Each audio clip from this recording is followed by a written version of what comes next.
First, the murder-suicide tragedy that sparked discussion all around the nation about domestic violence. Early this week, estranged father Paul Rogers killed 4 people, including his 5-year-old daughter and himself. These incidents aren't common, but they do happen with a tragic regularity, and every time they prompt soul-searching about why. Deborah Cornwall reports.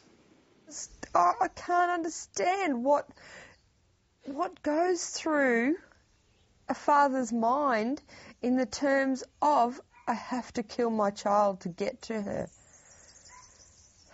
It doesn't have to be like that. It truly doesn't. It was 6 years ago on Father's Day when Robert Farquharson drove his 3 sons into a dam. But rather than trying to save them, he left them to drown, flagging down a passing car and heading straight to ex-wife Cindy Gambino to tell her the shocking news. You're never ever the same person. And then I think, why do fathers feel that they have to take their children's lives in order to get back at the mother? What would be important for him would be to actually see the result of his work, so that he would want to witness the pain on the surviving parent himself. He'd want to see it, he'd want to be there, he'd want to watch. It took Cindy Gambino 3 years to believe Robert Farquharson was actually capable of such a monstrous act, even supporting him through his first trial. I thought things were fairly amicable between us. I had no idea that he would ever harm the children. If anything, I thought he was going to harm himself. The discovery this week of another family murder, this time on the Gold Coast, has prompted yet another debate about what can be done to help protect mothers and children. It's obviously when these tragic events happen that we all look for answers and trying to explain why it happened, and unfortunately rarely is there a simple explanation. Paul Rogers had the names of his estranged partner and 2 children etched into his body after he separated from Tanya Simpson 6 months ago. On Sunday night he went on a rampage, stabbing her to death along with a family friend. It would appear that both bodies have suffered some form of trauma. I can't say anything more beyond that. The bodies of Rogers and his 5-year-old daughter Kayla were discovered the next day in a car in northern New South Wales.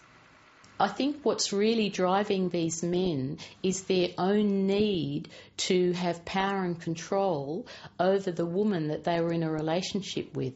And social work lecturer Carolyn Harris-Johnson has just published her findings on a 10-year study of so-called filicide killings in Australia.